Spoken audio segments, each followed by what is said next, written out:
If you have ADHD, you've probably Googled how to get stuff done more times than you can count. And the vast majority of resources that pop up when you Google that are about how to start a task, which is super helpful because heaven knows we struggle to start tasks. But there are basically no resources telling you what to do when you get to the horrible middle part of the task. I'm talking it's 2 a.m., you've been cleaning out your closet for the past 4 hours, your room looks like a tornado hit it, and you are exhausted and you have no clue how you're gonna finish this. It is so tempting to hit this point, to hit this wall and just give up. Just take all the clothes, throw them in the closet, shut the door, and just never open that door again. But we deserve a clean closet. We deserve for our efforts to get halfway to a clean closet to be meaningful, to get us to the end result. But to get to the end, we've got to survive the middle.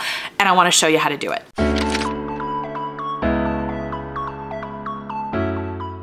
Hi there, my name is Megan and welcome to Neurodivergent Magic, the YouTube channel for accessible and relatable neurodivergent content. So you've started your task, you have successfully done that, so honestly, step one is to celebrate that. But from there, what do you do next? I have a 3-step formula that actually really helps with the messy middle part of pretty much any task. Step number 1 is to take a break. I know there are so many of you watching this saying, no, Megan, no, I can't take a break. If I take a break, I will never come back to it. I have proof of half-started tasks all around my house when I got overwhelmed, took a break, and it's been months since I started that and I still haven't come back to it. I'm telling you, this time is going to be different, okay? So trust me, give your brain a break and step away from the overwhelming task. Here's why this time is gonna be different. You're not avoiding the task, you're simply taking a break from the task. And this is a really big thing mentally, because if we're avoiding the task, yeah, we're probably not gonna come back to it. But if we tell ourselves, nah, I'm just taking a well-deserved break, we are more likely to actually come back. Reason number 2 that this time is gonna be different is you're not gonna set any kind of timer or time limit for your break. Now, I know this might be super counterintuitive because you're like, no, if I don't set a timer, I'll never stop taking a break. I'll never come back to it. But I think the opposite is actually true for most ADHDers.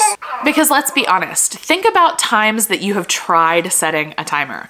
How well did that work out for you? Because if you're anything like me, it probably didn't work out that great because ADHDers, we struggle with time. And you might say, but Megan, without the timer, at least the timer gives me a frame of reference for how much I'm failing by. You know, like, oh, I went 20 minutes past my timer, half an hour past my timer, 3 hours past my timer. At least then I know how much I'm failing by. To which I say, why is that helpful?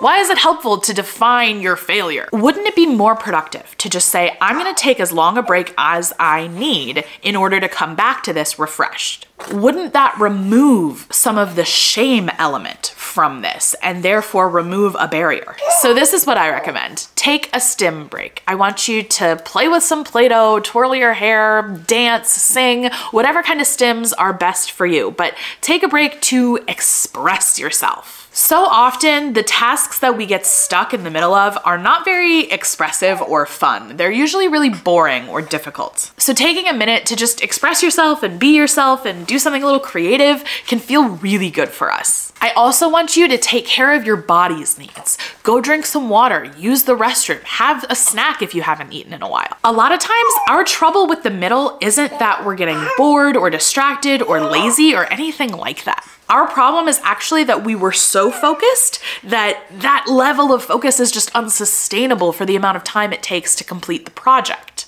Again, ADHD is not a deficit of attention, it is a difficulty regulating attention. So we get super into it and then we're like, we want nothing to do with it. It's on or off, yes or no with a lot of us, right? So don't let your intense focus mean that you're neglecting your body. Go take care of yourself. And when you come back to the task, you might feel way more equipped to do it because your body's like, yeah, I'm well taken care of now. And this leads me to step 2 in my 3-step process, which is make a goddamn plan. You might be thinking, but Megan, planning is one of those executive functions that ADHDers tend to struggle with. How am I supposed to make a plan when I'm already overwhelmed? Well, this is why step 1 is so important. If you take a break that actually feels fulfilling, you can come back to the task not feeling overwhelmed, which will make it easier for you to actually make a plan. So in order to make that plan, the first thing you're gonna wanna do is determine what the task would look like when it is done.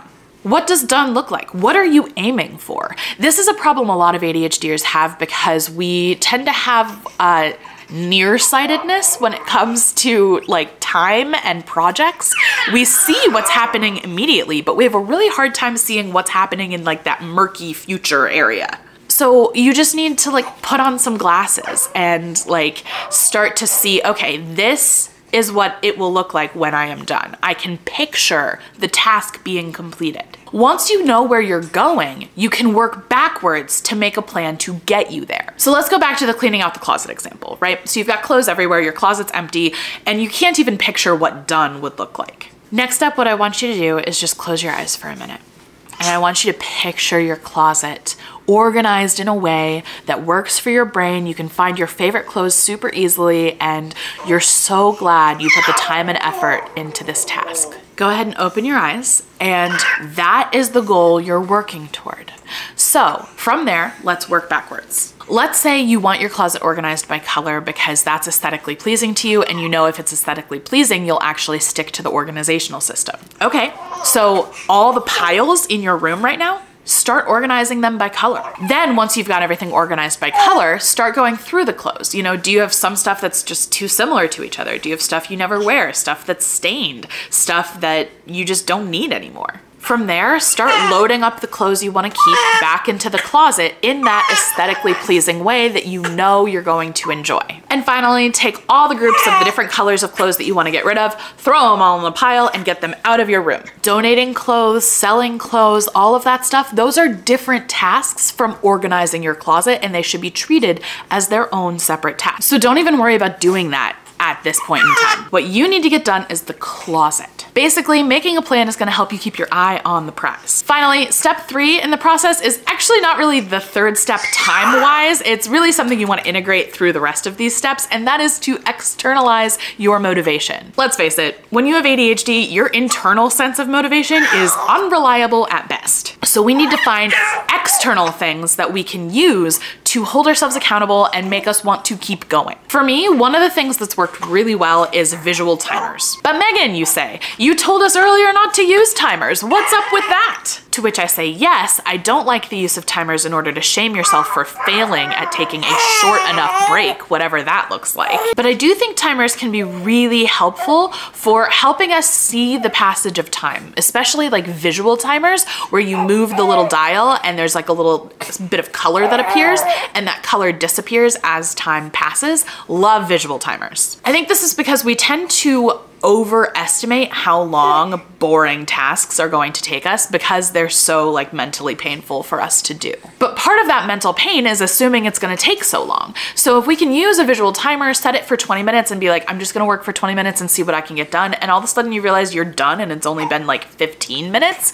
That feels really good and can make difficult tasks way easier. I also super recommend body doubling. So like call your sister, get on Zoom with your best friend, or just see if your partner or partners can like sit in the room with you while you do the thing. My next tip for externalizing motivation is actually very clever, I think, and that is focus through being distracted. Sometimes distraction actually makes us more focused. You know, the way that we tend to doodle in class or fidget while we're listening.